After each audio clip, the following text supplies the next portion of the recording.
Buenas tardes. Hoy vamos a hablar acerca de las estructuras con nivel de organización macro, micro y nanométrica. Vamos a empezar con una breve introducción. Vamos a hablar que la clasificación de biomateriales en diversos niveles de organización es crucial para entender su comportamiento, aplicaciones y efectos en sistemas biológicos. Permite a científicos, ingenieros y profesionales de la salud caracterizar y seleccionar biomateriales apropiados para comprender propiedades únicas de cada tipo de biomaterial, facilitando la selección para implantes ortopédicos, dispositivos de diagnóstico y sistemas de administración de fármacos. Además, optimiza el diseño y fabricación de biomateriales, mejorando su desempeño y biocompatibilidad. Facilita la investigación y colaboración entre científicos, impulsando avances en áreas como ingeniería de tejidos y medicina regenerativa. Mejora los resultados clínicos al seleccionar y diseñar biomateriales de manera más precisa, reduciendo el riesgo de rechazo o reacciones adversas, promoviendo la integración con tejidos biológicos y aumentando la durabilidad y funcionalidad de dispositivos médicos. Para resumir, esta clasificación es fundamental para avanzar en biomaterialización y mejorar la calidad de vida a través de aplicaciones biomédicas innovadoras y efectivas. Vamos a hablar de los niveles de organización. Vamos a ir de forma decreciente, empezando por la biosfera. Dice que la biosfera es la totalidad de los seres vivos en conjunto con su entorno ambiental, desde la atmósfera hasta las profundidades oceánicas y el suelo. Seguido tenemos el ecosistema, las relaciones entre un conjunto de organismos y su entorno, donde ocurren adaptaciones y cambios según la teoría de Darwin. La comunidad habla de grupos de diferentes especies que interactúan en un entorno específico, influenciados por factores como el fuego o la actividad humana. Tenemos la especie. Es un conjunto de individuos similares capaces de reproducirse entre sí y generar descendencia fértil, definidos por su capacidad reproductiva y morfológica. Tenemos las poblaciones, grupos de individuos similares que se reproducen entre sí en una área geográficamente delimitada. Los individuos es una o más células con información genética única, pudiendo ser unicelulares o multicelulares, con diferentes divisiones de funciones en tejidos, órganos y sistemas. Tenemos sistema, conjunto de células, tejidos y órganos organizados para realizar una función específica en organismos multicelulares, como el sistema circulatorio. Tenemos los órganos. En organismos celulares, multicelulares, es un conjunto de células o tejidos que realizan una función específica. Por ejemplo, el corazón es un órgano que bombea la sangre en el sistema circulatorio. Tenemos el tejido. En órganos multicelulares, grupo de células que desempeñan una función específica.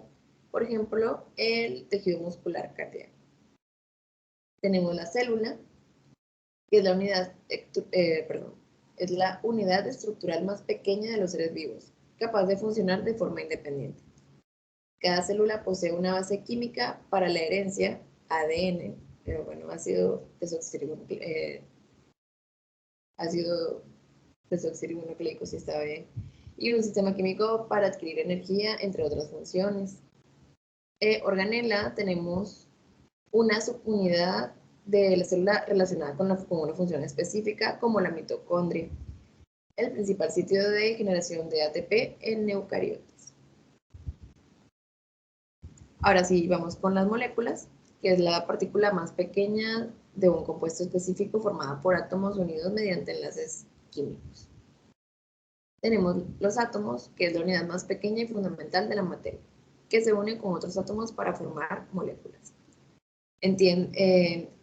Tenemos las partículas subatómicas, que son aún más pequeñas que los átomos, entidades más pequeñas como protones, neutrones y electrones, que forman parte de la estructura de los átomos.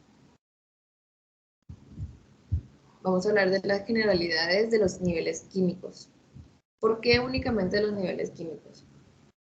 Ahí es donde se da la biocompatibilidad, que es lo que hemos estado hablando en los anteriores trabajos. Por eso vamos a hacer hincapié en estos tres conceptos que acabo de mencionar. Empezando por las moléculas. Dice que son estructuras formadas por la unión de átomos mediante enlaces químicos. En biología, desempeñan funciones fundamentales en procesos como la replicación del ADN, la síntesis de proteínas y el metabolismo de nutrientes. Los ejemplos importantes incluyen ácidos nucleicos como el ADN y el ARN. También proteínas, lípidos y carbohidratos. En los átomos son las unidades más pequeñas de la materia que conservan las propiedades químicas de un elemento en los seres vivos. Los átomos comunes incluyen carbono, hidrógeno, oxígeno, nitrógeno, fósforo y azufre, conocidos como CHOMS, con las siglas. Estos átomos forman parte de las bases de las moléculas biológicas y participan en diversas reacciones bioquímicas. Tenemos las partículas subatómicas. Las partículas subatómicas son los componentes más pequeños de los átomos. Protones, neutrones y electrones, como acabamos de mencionar. Los protones tienen carga positiva, los neutrones no tienen cargas, pues son neutros, y los electrones tienen carga negativa. Esta interacción determina las propiedades químicas de los átomos y de las moléculas biológicas. El nivel químico es crucial en el diseño de biomateriales, ya que proporciona la base molecular y subatómica sobre la cual se construye. Comprender las propiedades químicas como la estructura molecular y los enlaces químicos es fundamental para garantizar la compatibilidad con el entorno biológico. En resumen, el nivel químico desempeña un papel fundamental en la selección, comprensión y desarrollo de biomateriales seguros y eficaces para aplicaciones médicas. Ahora vamos a ver la relación del nivel químico y la relación con los biomateriales, puesto que los que acabamos de mencionar son generalidades. De los niveles químicos, ahora vamos a ver su relación con los biomateriales. Los niveles de organización a nivel molecular y subatómico son fundamentales para comprender la interacción de los biomateriales con los sistemas biológicos. Los biomateriales diseñados para interactuar con el cuerpo humano deben ser biocompatibles, es decir, no generar respuestas adversas y poder integrarse con los tejidos biológicos. Esta integración armoniosa se logra comprendiendo y controlando las propiedades moleculares y subatómicas de los materiales. La biocompatibilidad implica una aceptación tanto biológica, química y mecánica del material por parte del organismo, lo que está estrechamente relacionado con los niveles de organización biológica.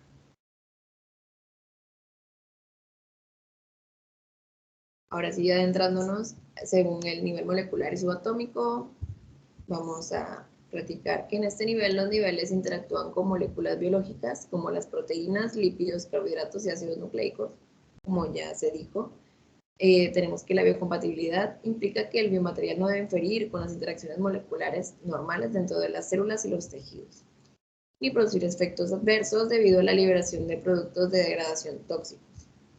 En nivel celular y tisular, los biomateriales deben ser compatibles con las células y los tejidos del cuerpo. Esto significa evitar la toxicidad celular, la inflamación crónica y el rechazo inmunitario y facilitar la adhesión, proliferación y diferenciación celular para promover la regeneración tisular y la integración con los tejidos circundantes. Nivel de órganos y sistemas.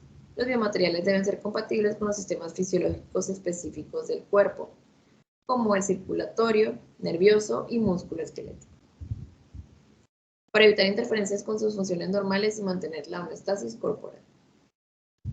Tenemos que a nivel de organismo completo, los biomateriales deben ser seguros y eficaces en aplicaciones médicas y tecnológicas, y biotecnológicas, evitando efectos sistémicos adversos como toxicidad generalizada, efectos secundarios o respuestas inmunitarias. Los niveles de organización en biología proporcionan un marco para comprender cómo los biomateriales interactúan con los sistemas biológicos a diferentes escalas, desde el nivel molecular hasta el nivel de organismo completo. La biocompatibilidad de los materiales se evalúa considerando cómo estos materiales afectan a los diferentes niveles de organización en los sistemas biológicos y garantizando que sean seguros y eficaces cuando se utilizan en aplicaciones médicas y biotecnológicas. Eh, para concluir, en común lo que tienen todos los niveles es poder cumplir la biocompatibilidad. Hola, buenas. Yo estaré presentando el tipo de organización en los sólidos.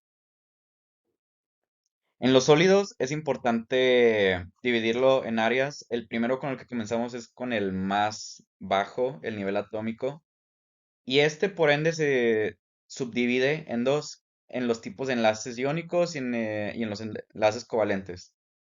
Cada tipo de organización estará definiendo básicamente pues la estructura o la función que se le estará dando pues este biomaterial sólido en específico. Los sólidos destacan por tener enlaces iónicos, donde, como tengo aquí escrito, los átomos tienden a ceder o aceptar electrones que estos más tarde tendrían importancia en la forma física. Hasta ahora no tiene tanta relevancia, o sea, no tiene un efecto tan radical, pero desde aquí va comenzando la formación de un material sólido. Desde el tipo de los enlaces que son los enlaces iónicos, aquí tengo los enlaces covalentes también, donde se comparten los electrones. Estos van más que nada dando como que una estructura al material sólido. Aquí yo quise dar un ejemplo de el circonio, no sé si lo estoy pronunciando bien, pero el circonio es un ejemplo de, pues, de los cerámicos, de los materiales sólidos cerámicos. Estos más que nada son empleados en odontología. Se me hace un poco precipitado dar la imagen ya y dar un ejemplo de su uso, pero básicamente terminan siendo en un nivel atómico terminan siendo los que pueden dar el uso a los materiales. Más adelante volveré a usar este ejemplo y podré darlo más a profundidad. Así que por el momento ahí lo dejamos, este ejemplo. Aquí sí, ya tiene caso. Ahora pasamos al nivel molecular. Aquí en el nivel molecular puse un ejemplo de la hidroxiapatita, pero primero tenemos que entender que en el nivel molecular, pues va dependiendo, aquí siento que hablamos más como de la estructura en este campo, y aquí como dice, en unidades funcionales consisten en los grupos de átomos, confieren propiedades particulares al material. Sería meterse en demasiada química y las formas en cómo están generados, pero básicamente está resumiendo a grandes rasgos. Las moléculas orgánicas, ahí al último tenemos cómo los polímeros en sus propiedades mecánicas van a ser definidas. El ejemplo, por esto, el ejemplo de hidroxiapatita es porque este es un cerámico poroso. Básicamente, lo que gana por estas moléculas porosas, en específico las estaré mencionando más adelante, pero la hidroxiapatita, al tener estas propiedades porosas, hacen, he hablado en otras presentaciones como la hidroxiapatita es demasiado, pues, útil y sobre todo en el campo en el que más se usa, en el campo de odontología por las prótesis dentales, pero ya dando una descripción más específica de por qué se vuelve tan, pues, por excelencia en este tipo de situaciones, es por esto mismo, por las propiedades, como, perdón, las moléculas orgánicas que tienen, en este caso es porosa de la que está constituida la hidroxiapatita, tiende y hace que tenga una facilidad de estar en un ambiente, en el entorno biológico, le crea esta facilidad de poder interactuar con diferentes, ¿cómo se dice en este, con el tejido, sí, pues sí, el más próximo? Esto es la razón por la que la hidroxiapatita es por excelencia para las prótesis dentales, por estos poros. Y que más adelante, aquí lo tenemos, a nivel micromolecular, seguimos hablando de un, un apartado que ni siquiera es visible para, pues para el humano. Estamos hablando de todavía de los átomos, de las estructuras, etcétera. Y el tamaño de los granos define el uso que se le va a dar. El tamaño de un grano más pequeño es básicamente, está definiendo que va a ser resistente y va a tener una dureza, como la idea típica que tenemos de un material sólido. Eso es por los tamaños de los granos. Después la porosidad, como lo venía comentando antes. Los poros, al estar vacíos dentro de la estructura, pues pueden a influir en cómo interactúan con el entorno. Un efecto, la hidroxiapatita, al tener porosidad, esto y que el otro, puede ser muy adaptable en el entorno biológico.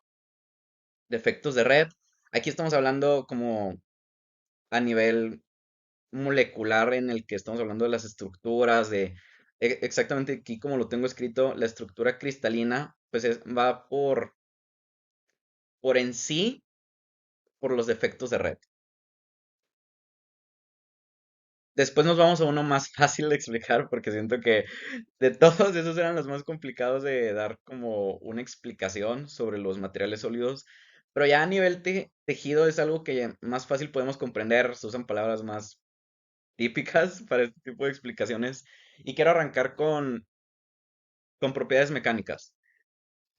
Los biomateriales en esta área, ya en la organización de tejido, para poder definir en qué se le va a dar el uso o clasificarlo con sus propiedades, etcétera, pues más que nada se da por la orientación de los cristales que conforman el material y lo hacen resistente, dúctil o más o menos nos da una idea de hasta qué punto se puede pues romper, tienden a pasar a la fractura, ya ser irreversibles, etcétera.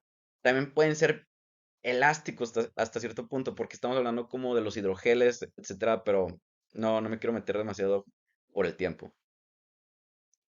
Nos vamos a la biocompatibilidad. Este va a cobrar más relevancia en el nivel sistema, pero como sigue siendo parte de tejido, pues estamos hablando de que el biomaterial tiene que ser biocompatible con el entorno en el que estará. Pues podemos estar hablando de cómo interactúan los materiales, o sea, tienen efectos corrosivos, o sea, crean algún tipo de alergia, etcétera. Es muy explicado este tema. La durabilidad y la degradación. Es importante estudiar de qué el tipo de cómo están compuestos, etcétera, los biomateriales. Pero básicamente la durabilidad nos da un enfoque, nos da esta idea de en qué podemos dar la aplicación el material. Porque, por ejemplo, las prótesis dentales, pues tienen algunas, en algunos casos, de verdad, repito demasiado, pero la hidroxiapatita es por excelencia un ejemplo. La hidroxiapatita tiende a desgastarse a largo plazo, por lo cual una opción a corto o mediano plazo es ideal, pero como se tiene contemplado por el estudio a nivel tejido, donde encontramos que la durabilidad pues no es de extremadamente largo plazo, pues entendemos y es el estudio que le tenemos que dar a todos los biomateriales de que pues no tienen algún tipo de fecha de caducidad o a partir de cuándo se puede, sí, pues degradarse el material, por ejemplo. La procesabilidad va dependiendo de los granos que lo conforman, pero nos da la seguridad a la hora de fabricación. Esto no lo quise escribir tanto en texto, pero básicamente nos habla de cómo se comportan exacto los granos. Por ejemplo, a la hora de construir por ejemplo, una prótesis o etcétera, queremos asegurarnos de que las moléculas o los átomos, por ejemplo, tengan una buena maleabilidad a la hora de crearlos. Queremos que sea extremadamente adaptable. O sea, es algo muy minucioso porque queremos que sea como un encaje perfecto. Y la procesabilidad, ahí entra el tema de la procesabilidad de cómo se la tienen que ingeniar a la hora de, pues, irlo fabricando, porque puede pastillará, o sea, por ejemplo, tiene como fibras que pueden estarse incrustando, o etcétera, ya dependiendo del material. Es demasiado complicado hablar muy en general porque estamos hablando de los sólidos, pueden haber sólidos duros, sólidos maleables, geles, etcétera, así que yo siento que se explica solo.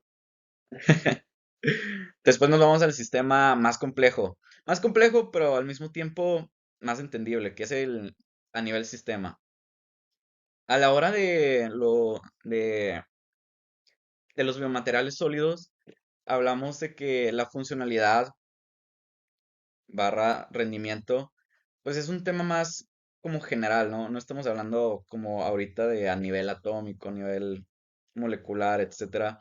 Pero queremos asegurarnos de que el aparato, prótesis, etcétera, tenga un rendimiento pues efectivo. Estamos hablando de que estamos trabajando con cuerpos humanos, no podemos estar como que ahí se va, de que pues más o menos así funciona y el rendimiento pues más o menos va por ahí. Es algo estudiado, aquí lo estoy dando a entender, es un tema muy estudiado. Estamos hablando de que tienen que tener, tienen que ser funcionales para un sistema complejo como lo es el cuerpo humano, tiene que ser adaptable al sistema biológico, estructural, mecánico, etcétera. La seguridad slash efectividad. Aquí estamos hablando de que para el sistema, no solo tiene que ser efectivo para el sistema biológico, queremos esa seguridad de que actúe en colaboración con el sistema biológico y el mecánico, porque no se puede dar el lujo cuando se trata con humanos de que a lo mejor tienda a romperse y es una prótesis de pierna. Para nada, fundamental tenemos que tener esa seguridad y tenemos que saber que tiene esa seguridad y efectividad a la hora de entrar en el cuerpo. Adaptabilidad, yo lo he mencionado varias veces, aquí por eso se me hizo muy chistoso, agregué esta imagen de los soldados, pero hago referencia a que actúe como uno. Estamos entrando en un sistema humano, puede ser, por ejemplo, en odontología, una prótesis de diente tiene que actuar conforme al sistema, no puede estar un poquitito salido la prótesis y ya, o sea, rompe con este equilibrio que tiene el sistema humano, que simplemente no es un lujo que se puede dar a la hora de trabajar con estos materiales. Bueno, pues hablando de los niveles de los biometales, los biometales, la aplicación de los biomateriales, especialmente biometales, en medicina y biotecnología, ha transformado radicalmente el campo de la salud. Estos materiales fundamentales en implantes y dispositivos médicos operan en diversos niveles de organización que van desde lo molecular hasta el organismo completo. Comprender estos niveles es esencialmente permite diseñar y desarrollar biomateriales que sean no solo biocompatibles y funcionales a nivel celular y tisular, sino también capaces de integrarse armoniosamente en el sistema biológico completo, promoviendo así la salud y el bienestar del paciente. En este contexto exploraremos los diferentes niveles de organización de los biometales, exaltando su importancia en la creación de dispositivos médicos innovadores y seguros. En el nivel molecular, en la organización de los biomateriales, incluidos los biometales, se refiere a la estructura y composición de escala atómica y molecular. Esta escala de organización es fundamental para comprender las propiedades químicas y físicas básicas de material, así como su interacción con el entorno biológico a nivel molecular.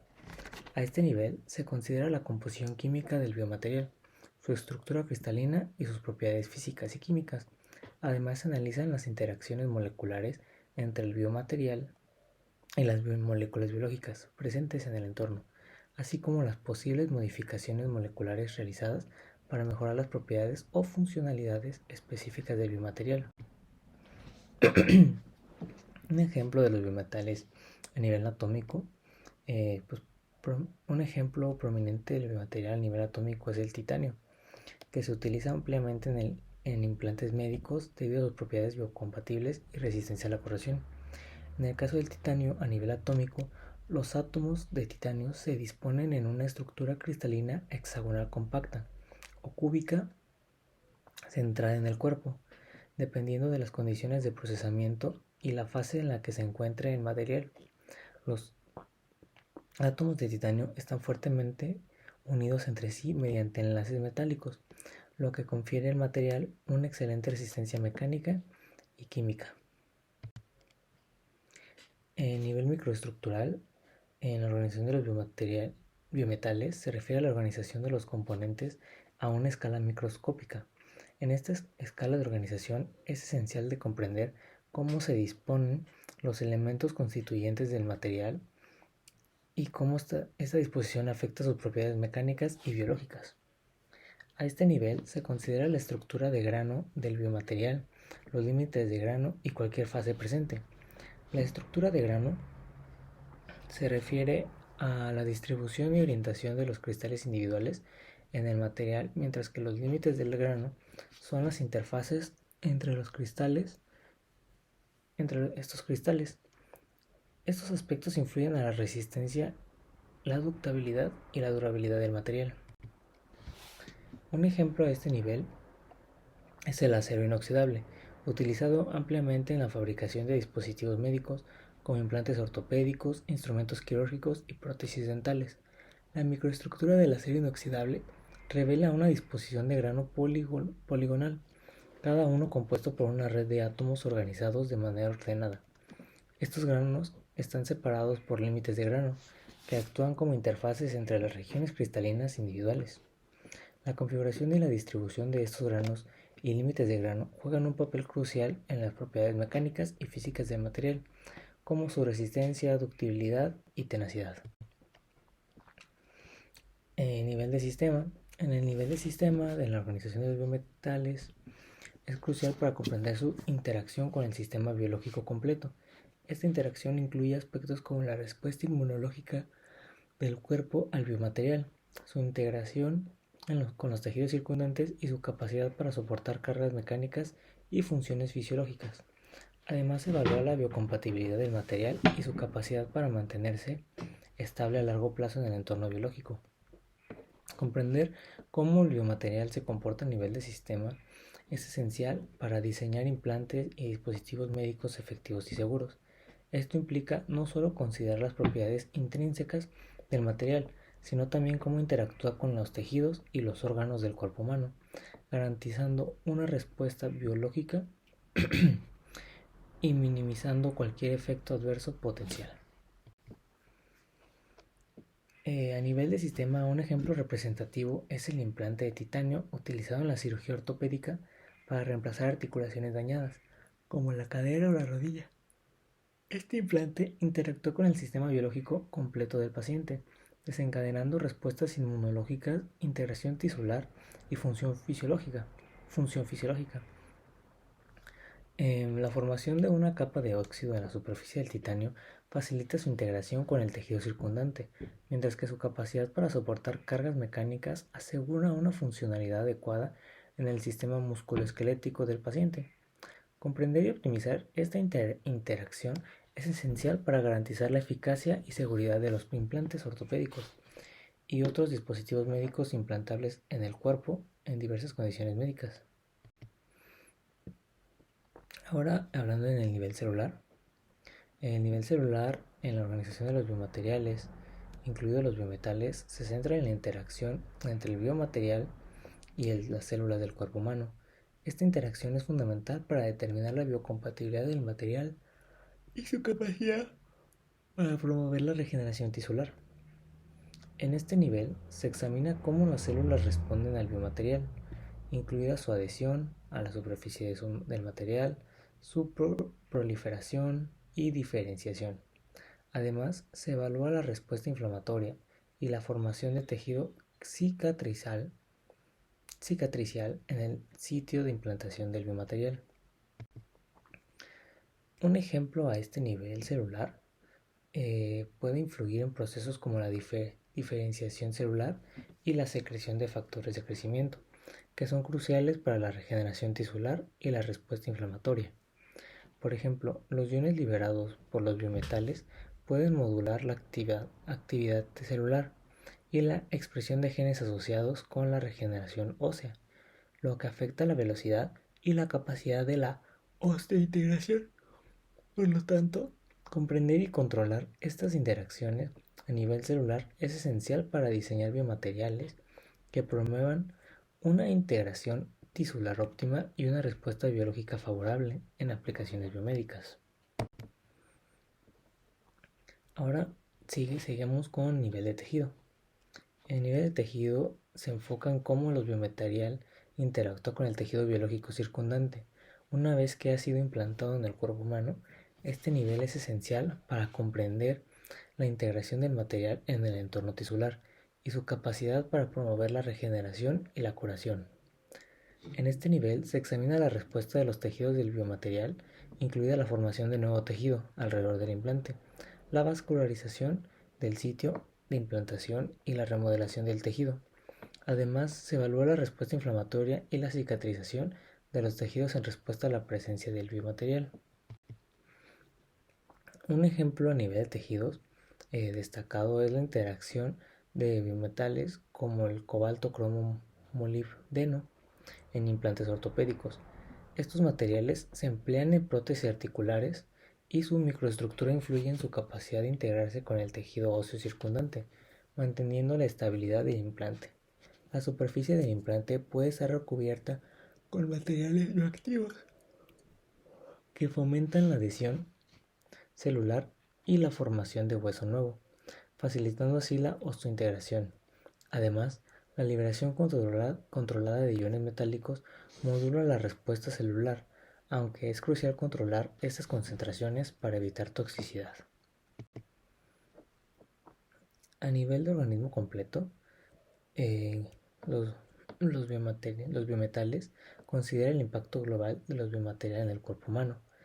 Este nivel abarca desde la salud general del paciente hasta la funcionalidad y la integridad estructural de los órganos o tejidos donde se ha implantado el biomaterial. En este nivel se evalúan los aspectos como la respuesta sintética del cuerpo al biomaterial, incluyendo posibles reacciones alérgicas o inmunológicas, así como la influencia del biomaterial en la fisiología y la función de los órganos circundantes. También se considera la durabilidad y la estabilidad a largo plazo del biomaterial dentro del organismo, así como su capacidad para mantener sus propiedades físicas y químicas en condiciones fisiológicas durante un periodo prolongado.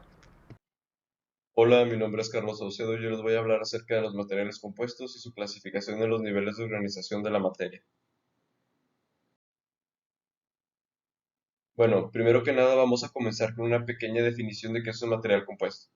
Un material compuesto son combinaciones macroscópicas o microscópicas de dos o más materiales. En este caso es uno que es la matriz y el otro que es el refuerzo, que poseen una interfaz discreta y reconocible que los separa. Debido a ello son heterogéneos, es decir, sus propiedades no son las mismas en todo su volumen. Ok, vamos a explicar un poco acerca de esta definición. Se dice que los materiales compuestos se asemejan mucho a una mezcla, y esta es la razón de por qué son materiales macroscópicos o microscópicos, es decir, la interacción entre sus partes finitas de la materia, como lo son sus moléculas, no llega a ser tan ínfima como a nivel atómico de un material puro, como lo es un metal o una aleación. En este caso, los materiales compuestos se relacionan a nivel molecular o incluso a veces a nivel combinación de partículas con un mayor volumen, como lo vendrían siendo incluso rocas en la adición al concreto. Entre las principales características de los materiales compuestos podemos encontrar la alta resistencia específica, esto es que tiene una alta resistencia a las cargas con una baja densidad o un bajo peso. También tiene una buena resistencia a la corrosión, ya que el refuerzo, su principal característica es la adición de propiedades adicionales.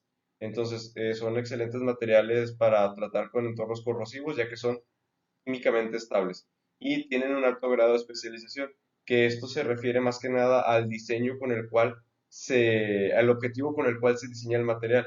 Como es un material compuesto, tú eliges dos materiales que por sí solos vayan de acuerdo a los fines que estás buscando en tu proyecto, y esto los hace altamente especializados para su labor.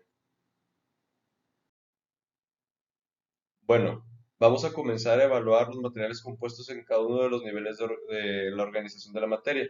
En este caso nos vamos a centrar en unos más que en otros, ya que al ser materia inorgánica no posee niveles celulares ni de aparatos de organelos o ese tipo de clasificación que sí existe en entornos biológicos. Pero bueno, el primer nivel a analizar es el nivel atómico. El análisis de los materiales compuestos no empieza a nivel atómico, porque se asemeja a una mezcla, donde las propiedades del compuesto dependen de los materiales que componen a dicho material resultante. Por lo tanto, las características del material resultante son un reflejo de las propiedades atómicas de cada uno de los materiales por individual, es decir, las características a nivel atómico del material compuesto van a depender de sus partes, ya sea si estos son metálicos, cerámicos o poliméricos. No van a tener una característica específica como lo son un solo grupo, como los metales, los polímeros o incluso los cerámicos o los materiales sólidos. Ok, después tenemos el nivel molecular. En el nivel molecular de organización de los materiales compuestos interactúan los componentes del material, aunque no lo hacen a una escala infinitesimal. Estos materiales consisten en una combinación de dos o más constituyentes que difieren en forma y composición química y son insolubles entre sí. Esto quiere decir que a la hora de que uno esté inmerso en otro, uno no va a perderse totalmente o no va a ser disuelto en su totalidad. La matriz es el componente principal que integra al refuerzo, es decir, la matriz es lo que a mí me da mis características mecánicas y físicas principales, donde el refuerzo va a quedar inmerso.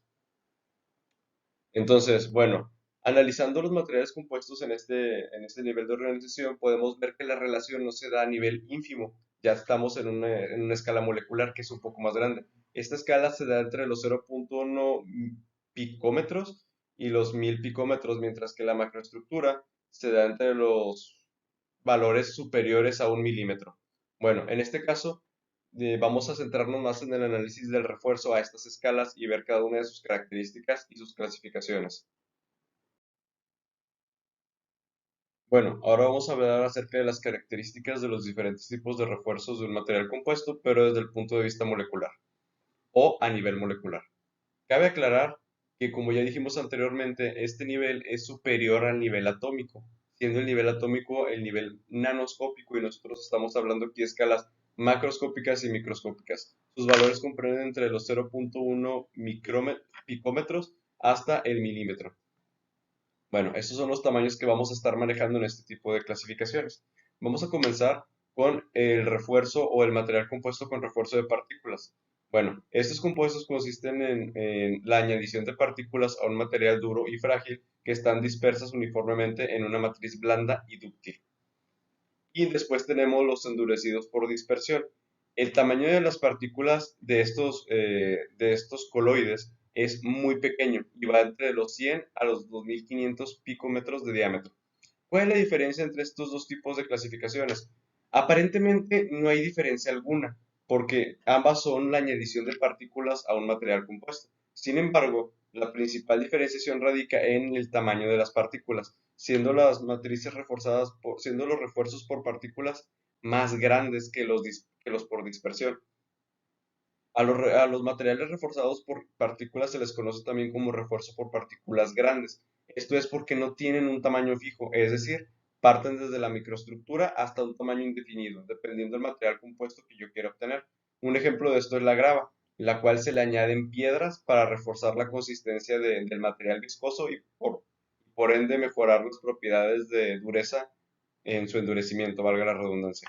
Pero bueno, entonces esta es la principal diferencia, que los materiales por dispersión se les añade más algún tipo de polvo que beneficie una especie de polimerización, a diferencia de los por partículas, que pueden ser grandes volúmenes rocosos. Bueno, estas son las principales diferencias de estas dos clasificaciones. Después tenemos los reforzados por partículas. En estos se añaden materiales en formas de partículas que en su microestructura tienen formas de pequeños cilindros o hilos cuyo diámetro va entre los 2 a los 10 picómetros y su longitud hasta el milímetro. Quiere decir que su longitud es al menos 3 veces más grande que su diámetro. Estos materiales confieren grandes propiedades de resistencia mecánica. Siempre cuando nosotros escuchemos hablar de un refuerzo por fibras, es un refuerzo que va con la intención de mejorar la resistencia mecánica. Siempre. Ejemplos de esto tenemos la fibra de vidrio y la fibra de carbono, que son materiales bastante duros para los compuestos originales de los cuales parten. Por último, tenemos el refuerzo estructural.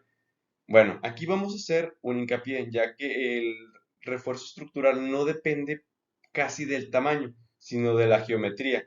Es decir, este tipo de refuerzo se da más a nivel ingenieril y parte del diseño geométrico de los materiales. Es bien sabido que ciertas formas geométricas tienen propiedades físicas y esto lo podemos ver en la naturaleza. Por ejemplo, los hexágonos son los materiales más eficientes para cubrir grandes cantidades de superficie. Es por esto que las abejas los utilizan para cubrir sus panales. Y los triángulos a nivel estructural son las estructuras más fuertes de la naturaleza. Y es por esto que nosotros los usamos en construcciones o en la base de nuestros edificios, en la base de la varilla. Entonces, no podríamos catalogar el refuerzo estructural como en una especie de rango de tamaños, porque en realidad no lo tiene, ya que sus principales beneficios no radican en su tamaño, sino en su estructura. Bueno, una vez que ya hablamos acerca de la clasificación de los refuerzos de un material compuesto, esto desde el punto de vista desde el nivel organizacional molecular, vamos a hablar acerca de una de las principales aplicaciones que tienen este tipo de refuerzos y vistos desde el punto de vista molecular o ver qué características encajan en ese nivel de organización. Bueno, como ya se dijo anteriormente, los materiales reforzados por partículas se dividen en las partículas grandes y otros consolidados por dispersión o reforzados por dispersión. El término grande se utiliza para indicar que la interacción de la matriz y el refuerzo se da a niveles macroscópicos, es decir, que tienen alrededor de 1 milímetro en adelante. Ahora, vamos a hablar acerca de dos aplicaciones. La primera de ellas es la mejora de propiedades del cemento óseo PMMA, y este es principalmente reforzado por partículas por dispersión, es decir, son polvos más finos. El principal compuesto del cemento es el poliemetilametacrilato o PMMA. Se compone de dos partes, una en polvo y otra líquida, que están mezclados en porciones de 2:1. La parte en polvo está compuesta de un 85% PMMA y otros compuestos que son poliméricos, y el segundo es un líquido monómero. Estos polvos son demasiado finos y sus diámetros de cada partícula están en valores inferiores a un a un picómetro. Entonces, bueno, la principal reacción entre estos dos materiales es que se le añade al polvo el líquido monómero, y este empieza con una reacción catalítica de polimerización o endurecimiento. Entonces, esto da lugar a una pasta que es bastante moldeable y puede interactuar con el tejido óseo para después de un tiempo endurecerse e incluso hacer simbiosis con él.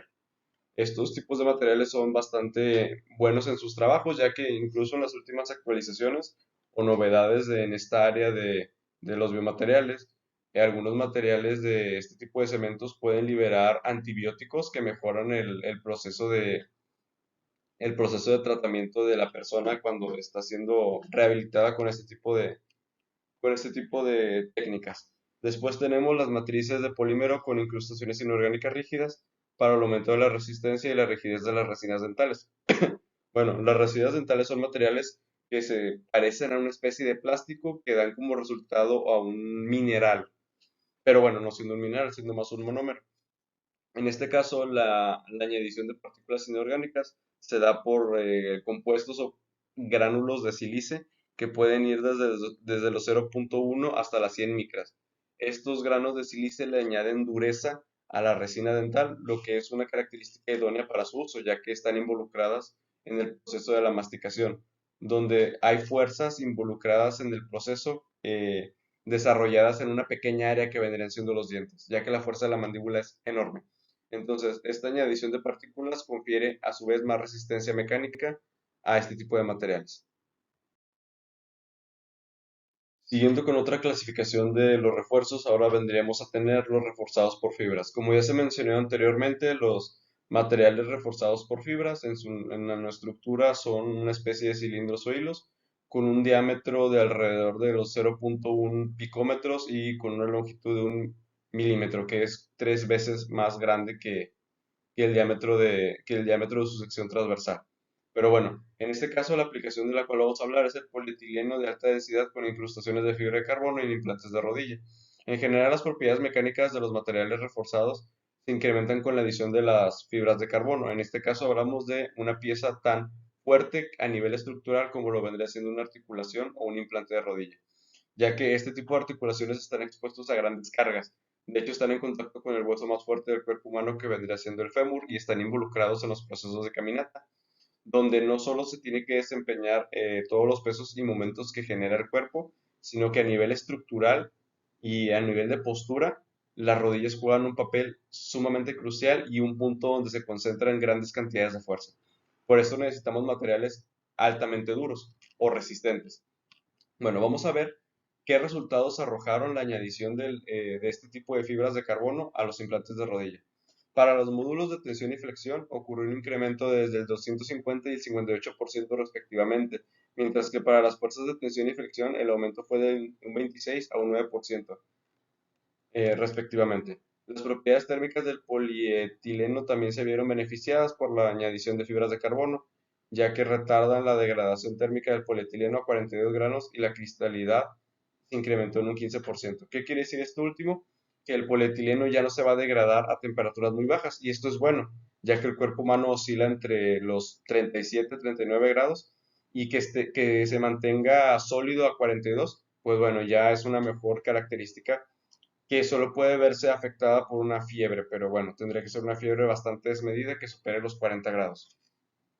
Y la cristalinidad aumentó un 15%, quiere decir que tiene una buena interacción y un buen juego a nivel químico que está haciendo que el material se endurezca en un 15% más. Esto es un sinónimo de la cristalización. Pero como ya vimos, la fibra de carbono aumenta las propiedades a nivel tensión, flexión y mecánicas en general, como la tensión y la compresión. Bueno, ahora vamos a hablar acerca de los materiales compuestos vistos desde el nivel organizacional del tejido. Vamos a empezar definiendo qué es un tejido. Bueno, se le conoce como tejido al conjunto de células que componen a un órgano mayor, es decir, a los componentes que dan lugar a a una especie de objeto o sistema especializado. En este caso, un tejido es una parte del cuerpo bastante especializada en una función. Tenemos tejido cardíaco, tejido respiratorio, tejido digestivo. Entonces podemos decir que es la aglomeración de células especializadas en una función. Bueno, como tal, nosotros no vamos a aplicar esta definición al 100%, no en el aspecto del biomaterial a tratar o del material compuesto, sino que vamos a evaluar a los materiales compuestos cuando interactúan a nivel tejido. Es decir, ya no vamos a añadir las partículas finas en otros tipos de materiales que den lugar a otras propiedades, sino que vamos a evaluar como tal al material compuesto interactuando con sistemas más grandes, o en este caso tejidos. Vamos a usar dos ejemplos que vendría siendo la piel y el tejido muscular. Bueno, la primera aplicación es la piel artificial íntegra. Íntegra es un sustituto artificial de piel compuesto por dos membranas, una interna de colágeno de tendón bovino, que es decir, una membrana de tejido orgánico, y un condil de 6-sulfato y una capa externa de silicona. En pocas palabras, es una capa de silicona con otra capa de colágeno, y este colágeno es extraído de forma natural u orgánica de otro ser vivo, como lo vendría siendo el tejido bovino. Este tipo de piel artificial, bueno, tiene una amplia utilización en las personas que han tenido quemaduras en gran parte de su cuerpo, y es un excelente reemplazo para los injertos, ya que tiene una excelente compatibilidad con la piel normal. Y a nivel estético, no solo a nivel operacional, es decir, a nivel de tratamiento, los cirujanos han reportado un excelente desempeño, ya sea a la hora de trasplantarlo como en el proceso de recuperación. Y en el aspecto estético, esta piel es bastante estética, ya que su integración, tanto en color como en consistencia, es similar a la piel y mejor que la de muchos injertos de donantes. Después tenemos el ligamento artificial Kennedy. Este es una cinta de poliprotileno trenzado de 1.5 milímetros de espesor y fabricado en dos anchos, de entre 6 y 8 milímetros, y diferentes longitudes. Está reforzada por nanofibras de carbono y su resistencia es de alrededor de 1500 newtons para 6 milímetros. Este ligamento artificial es principalmente para reemplazo del ligamento cruzado posterior, que está sometido a cargas de entre 1700 newtons, que vaya, aunque el ligamento artificial no cumple con el excedente mecánico que tiene el ligamento por naturaleza, este no es el reemplazo total, sino que este se agrega a la par de un ligamento o un injerto de tendón artificial, o bueno, no un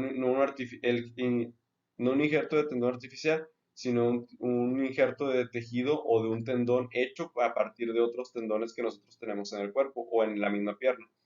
La función principal del ligamento Kennedy es quitarle tensión mecánica al injerto para que éste pueda adaptarse bien a la nueva zona, ya sea en la fijación al hueso o en su desempeño mecánico, y que el paciente pueda recuperarse con mayor facilidad sin tanto esfuerzo sobre el injerto orgánico recién implantado. Entonces podemos decir que el ligamento artificial Kennedy es un refuerzo para un tendón, valga la redundancia, aunque orgánico artificial, ya que es hecho por el hombre a partir de otros tendones del cuerpo. Por esto, el ligamento Kennedy es una excelente opción que ayuda a la recuperación y a su vez a la duración, ya que reduce la cantidad de esfuerzo sobre el ligamento orgánico implantado. Bueno, ya por último tenemos el nivel más macroscópico en el cual puede interactuar un material compuesto que vendría siendo el nivel sistema. Ya de nosotros vamos a comprender un sistema como la combinación de varios tejidos. Es decir, el sistema ya vendría siendo el conjunto de órganos o tejidos especializados que comprenden una función bastante concreta del cuerpo. Como se mencionó anteriormente, se dio el ejemplo de que hay tejido cardíaco, tejido respiratorio, tejido digestivo, que está hecho a partir de células especializadas, pero el sistema ya vendría a tratarse del conjunto de redes u órganos que llevan una función concreta en el cuerpo, como lo vendrá siendo el sistema circulatorio, que está compuesto de varios tejidos cárdicos como lo es el corazón y el que encontramos en nuestras arterias, y su principal función es distribuir la sangre y el oxígeno de esta a todo el cuerpo. Entonces, a nivel sistema ya estaríamos tratando del material compuesto íntegro como tal en una aplicación que interactúe con una gran región del cuerpo o una gran parte del organismo. En este caso vamos a hablar de la aplicación de la fibra de carbono en las prótesis. Bueno, la fibra de carbono es una excelente opción para la fabricación del cuerpo voluminoso de las prótesis. Esto es en las secciones que recubren la estructura principal de soporte y le dan forma estética a la prótesis. Es decir, no son la estructura primaria que se compone de la articulación de la rodilla o los tubos que le dan el cuerpo, la resistencia como tal, sino que la fibra de carbono se puede utilizar para darle una gran forma muy similar a la de nuestra pierna por naturaleza, en este caso hablando de la pierna. Es decir, la fibra de carbono es una excelente opción para la estructura, para dar esa forma de una pierna convencional y hacer que la persona pues tenga un mejor desarrollo en su persona al no contar con una prótesis que se vea algo extraña ya de por sí a los estándares estéticos de la sociedad. En este caso, la fibra de carbono es una excelente opción ya que es un material sumamente ligero que puede aportarnos grandes cantidades de volumen con un bajo peso, que no va a afectar a la persona tampoco en el desempeño de su día a día, que tenga que estar cargando grandes cantidades de material simplemente para tener un beneficio estético.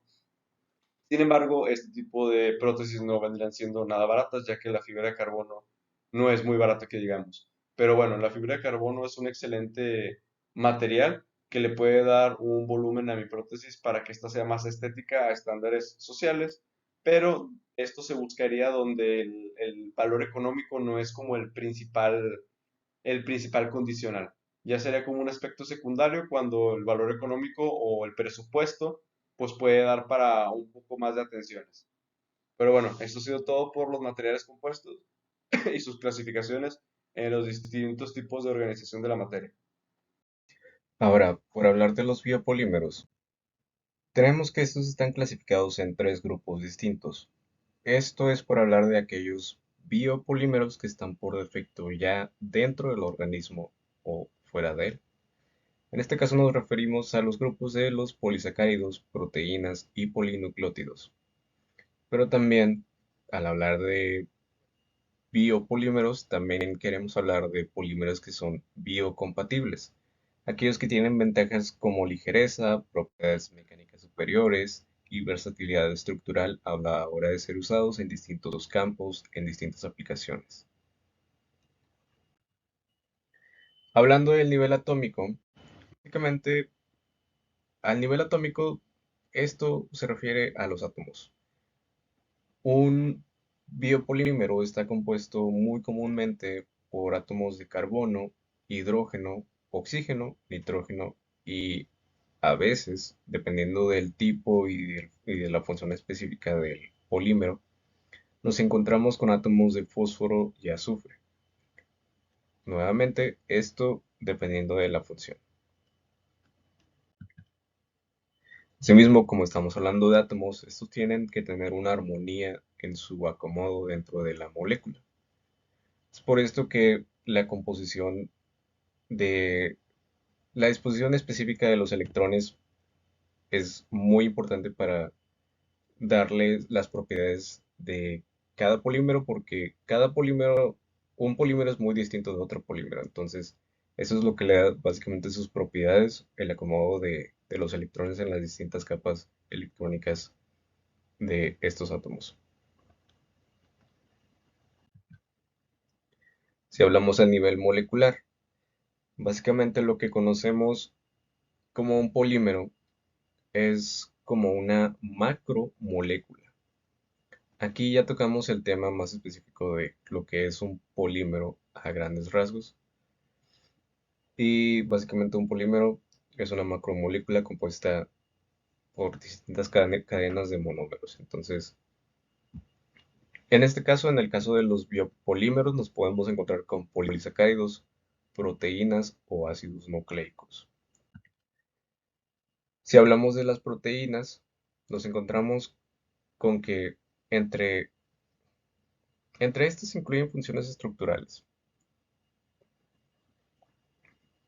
que en este caso vamos a referirnos primero que una proteína está compuesta por aminoácidos. Asimismo, imaginemos que el aminoácido son distintas secciones de una proteína. Entonces, distintos aminoácidos componen una proteína y esta asimismo cumple una función biológica dentro del organismo. Como dije, entre estas funciones biológicas nos encontramos con funciones estructurales, por ejemplo, el colágeno cumple esta función. Nos encontramos con funciones catalíticas, por ejemplo, las enzimas, o inmunológicas. En este caso pueden ser anticuerpos o inmunoglobulinas. Perdón.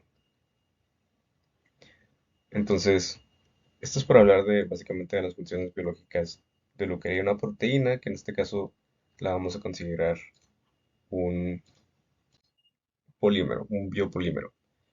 A nivel macromolecular, la singularidad de los biopolímeros, como las proteínas, se origina en la interacción entre sus monómeros, los aminoácidos, básicamente. Esta interacción define la estructura única que le da a las proteínas su diversidad funcional en los organismos. Y con esto desempeñamos un papel esencial en los procesos biológicos. Asimismo, la disposición tridimensional también de estos monómeros en su estructura, en la estructura final de la proteína, nos es muy útil para las funciones específicas en las que se va a usar y así participar en procesos vitales.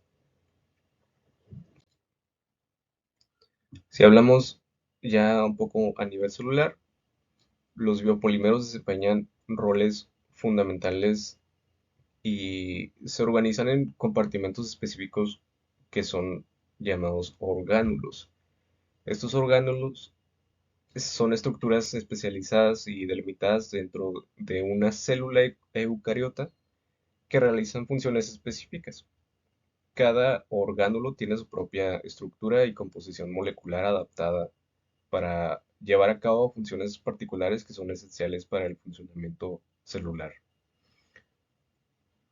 Como ejemplo de algunos orgánulos tenemos el núcleo, las mitocondrias, el retículo endoplasmático, el aparato de Golgi, los lisosomas y los cloroplastos en células vegetales.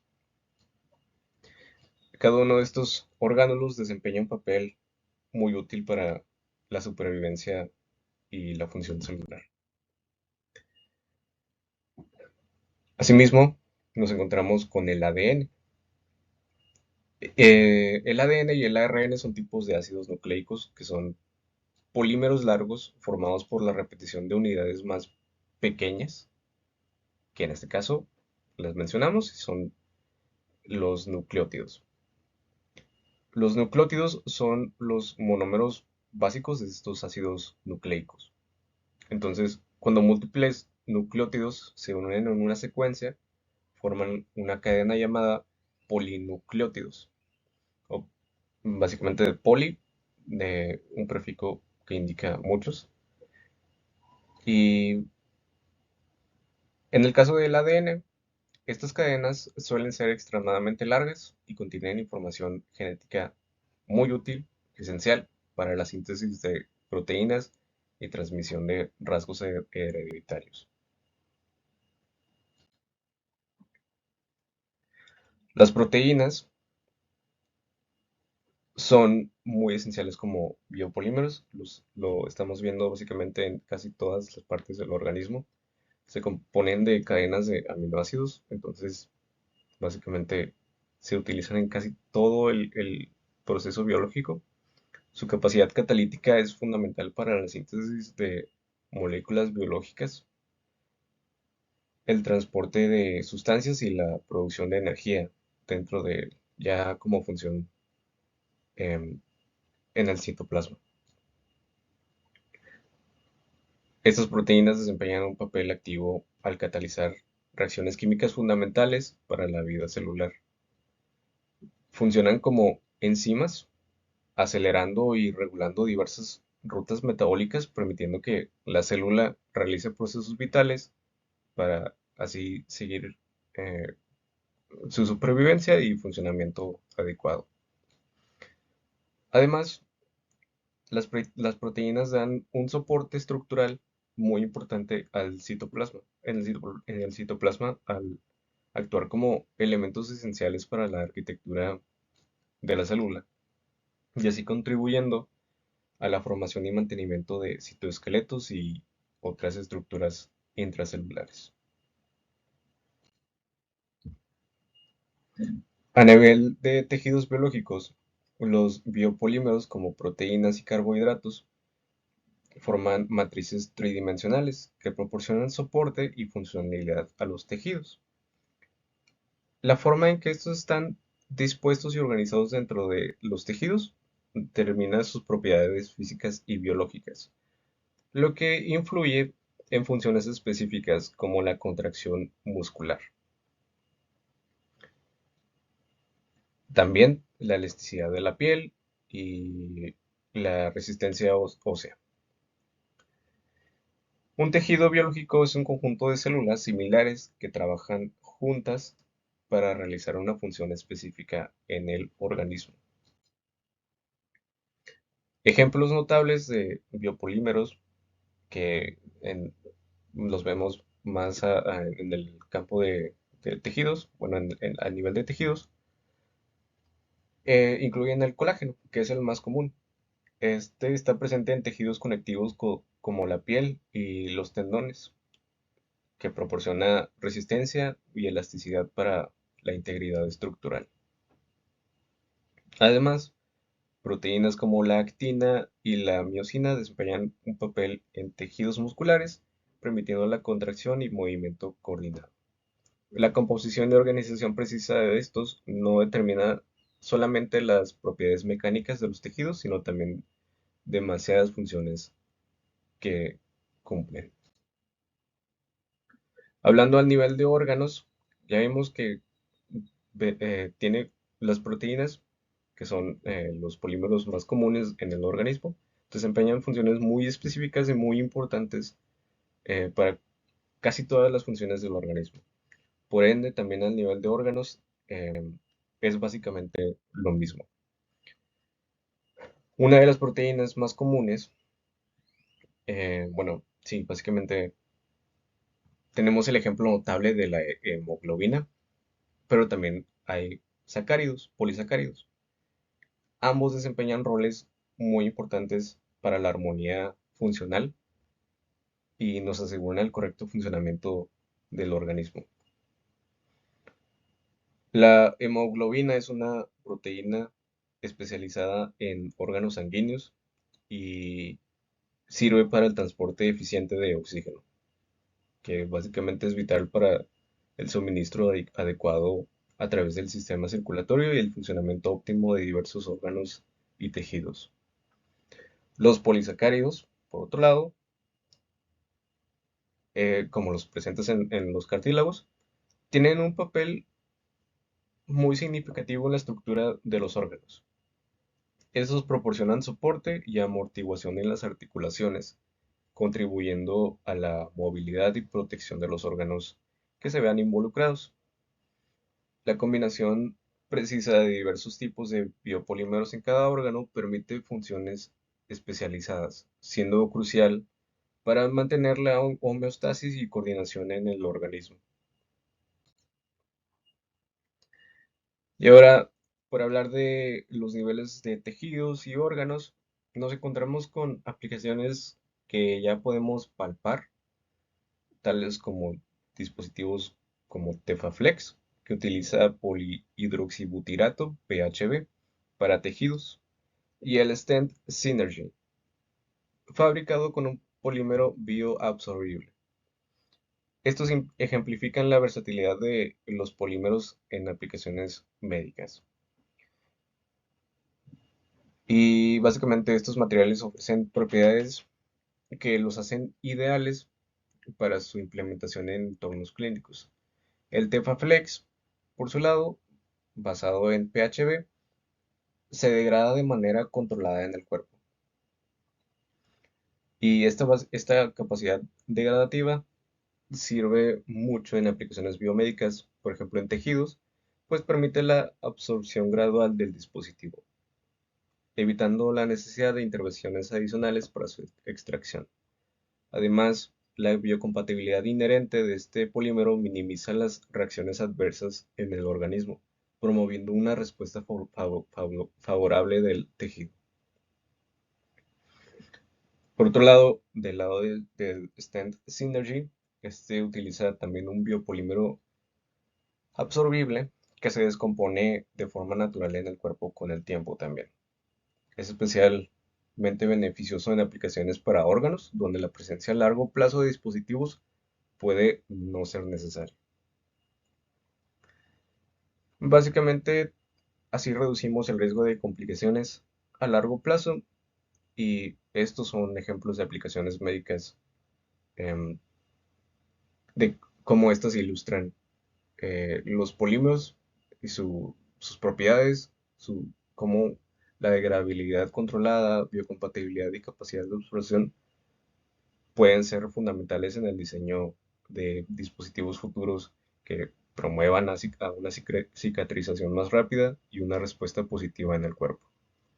La versatilidad de los polímeros es muy amplia y sirve para el avance tecnológico y médico. Ok, vamos ahora, tenemos nuevamente nuestra tabla de resultados. Vamos a utilizar los mismos materiales, pero ahora va a ser según el nivel de organización.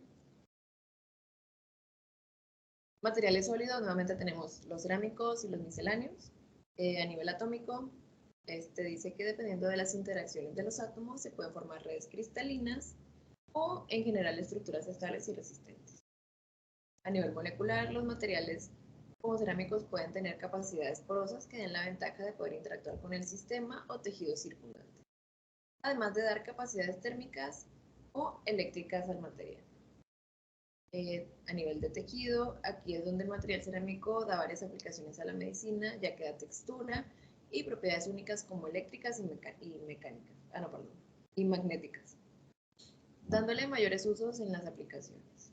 Y a nivel sistema, la compatibilidad del sólido en forma mecánica y estructural, donde se vuelve parte de un sistema completo, como las prótesis cerámicas, donde los sólidos están obligados a tener una compatibilidad con el tejido bucal y tener propiedades mecánicas resistentes.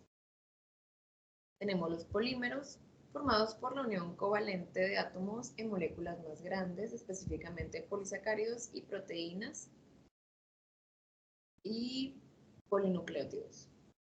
Esto es a nivel atómico en los polímeros. A nivel molecular, la secuencia específica de monómeros y las interacciones no covalentes influyen en sus propiedades físicas y funcionales. En tejidos, proporcionan soporte estructural, amortiguación en articulaciones, transporte de nutrientes como la hemoglobina y facilitan la respiración de tejidos.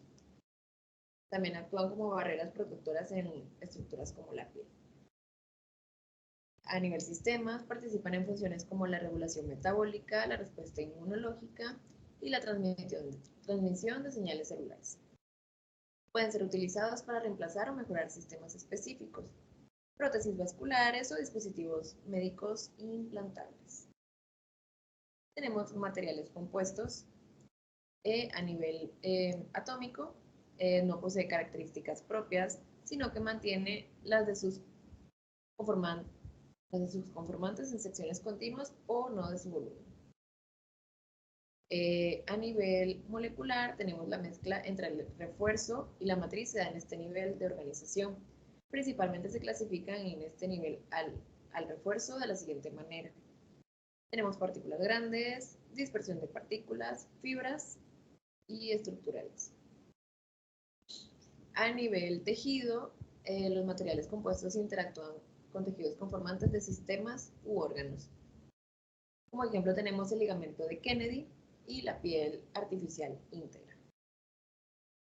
Para finalizar con materiales compuestos, a nivel sistemas, puede llegar a reemplazar sistemas o volúmenes representativos del organismo o individuo. El uso de estos materiales en este nivel de organización se da en la función protésica, como las prótesis de piernas con volúmenes estructurales de fibra de carbono. Tenemos los biometales. A nivel atómico, los biometales exhiben una estructura cristalina ordenada a nivel atómico, donde los átomos metálicos se organizan en una red tridimensional regular. A nivel molecular, los biometales se caracterizan por su composición química y las interacciones moleculares que tienen lugar en su superficie. A nivel tejido, los biometales interactúan con los tejidos biológicos circundantes una vez que han sido implantados en el cuerpo humano. Y a nivel del sistema, los biometales interactúan con el sistema biológico en su conjunto, incluyendo la respuesta inmunológica, la integración tisular y la función fisiológica. Bueno, pues yo puedo concluir que la comprensión de los diversos niveles en la organización de los biometales como biomaterial proporciona una visión completa del comportamiento en el entorno biológico de ciertos materiales, desde su estructura molecular hasta el impacto en el organismo completo. Estos niveles permiten diseñar biomateriales que sean biocompatibles, funcionales y seguros en el uso de dispositivos médicos, considerando los aspectos de composición química, la microestructura, la interacción celular y tisular. Y claro, esto ayuda a que tengamos éxito al momento de hacer implantes, dispositivos biomédicos y promoviendo la salud y el bienestar del paciente a largo plazo. Bueno, mi nombre es Carlos Saucedo y ya para concluir puedo decir que la clasificación de los biomateriales en los diferentes niveles de organización de la materia es fundamental para el avance y la aplicación exitosa de estos materiales en el campo biomédico. Esta clasificación proporciona una estructura que permite comprender mejor las propiedades, características y comportamientos de los biomateriales a diversas escalas, desde la macroescala hasta la nanoescala. El comprender cómo se organizan los biomateriales en diferentes niveles de escala le ha permitido a los científicos y a los ingenieros seleccionar y diseñar biomateriales con propiedades específicas para que sean adecuados para aplicaciones médicas particulares. Esto es crucial para garantizar la biocompatibilidad, la seguridad y la eficiencia de los biomateriales en el cuerpo humano. En resumen, la clasificación de los biomateriales en diferentes tipos de niveles de organización de la materia es esencial para el avance y el desarrollo de aplicaciones biomédicas y en los biomateriales, proporcionando una base sólida para la selección, el diseño y la optimización de los biomateriales en sus aplicaciones biomédicas específicas, con el objetivo final de mejorar la salud y el bienestar de las personas. Gracias. Ok, para concluir, vamos a hablar de que la clasificación de los biomateriales según diferentes niveles de organización es un pilar fundamental en la investigación biomédica y la aplicación clínica. Los principales tipos de biomateriales, como polímeros, materiales cerámicos, biometales y compuestos, tienen propiedades únicas que los hacen adecuados para diversas aplicaciones en medicina y en biotecnología. Así como se mencionó anteriormente, esta clasificación proporciona un marco estructurado que guía la selección y diseño de biomateriales para una amplia gama de aplicaciones biomédicas, desde implantes ortopédicos hasta sistemas de liberación de fármacos. Al comprender cómo estos biomateriales interactúan a nivel molecular, celular y tisular, los investigadores pueden optimizar su biocompatibilidad y funcionalidad en entornos biológicos. Esto impulsa avances en áreas como la ingeniería de tejidos y la medicina regenerativa, donde los biomateriales desempeñan un papel crucial en la reparación y regeneración de tejidos dañados o enfermos. En última instancia, esta clasificación contribuye a mejorar los resultados clínicos para los pacientes, al garantizar la selección de biomateriales seguros, eficaces y duraderos. Esto se traduce en una mayor calidad de vida y mejores opciones de tratamiento para las personas que se benefician de dispositivos médicos, terapias de reemplazo de tejidos y otros avances biomédicos. Muchas gracias. Lo que yo pude tener de esta actividad, de esta tarea, más que nada es cómo cada tipo de material se divide en una forma en la que se aplica y de cómo se va definiendo la estructura, inclusive atómica, de un material, pues valga, desde el nivel atómico, molecular, como cosas tan pequeñas desde un punto microscópico, pues van haciendo la diferencia y cómo consiguen estas propiedades tan características que al final del día son las que se le van a dar un uso y aplicación en la medicina. En el contexto de los biopolímeros vimos cómo estos están básicamente en todo el organismo. Los vimos desde la interacción precisa de aminoácidos hasta al nivel celular y hasta a nivel de tejidos, en cómo estos están presentes en la forma de proteínas. Y básicamente esto nos hace darnos cuenta de cómo los biopolímeros por sí solos ya tienen un campo que está muy presente en nuestras vidas. La comprensión de cómo estos y en sus diferentes niveles no solamente nos ayuda a nuestro conocimiento en la biología, de cómo la biología molecular se aplica en cada material, sino que también abre perspectivas para la ingeniería biomédica y el diseño de dispositivos médicos avanzados, y así promover un avance muy significativo en el desarrollo de estos mismos. La combinación de diversos materiales en cada nivel estructural también permite funciones especializadas y contribuye a la armonía de la armonía funcional necesaria para el correcto funcionamiento de nuestro organismo.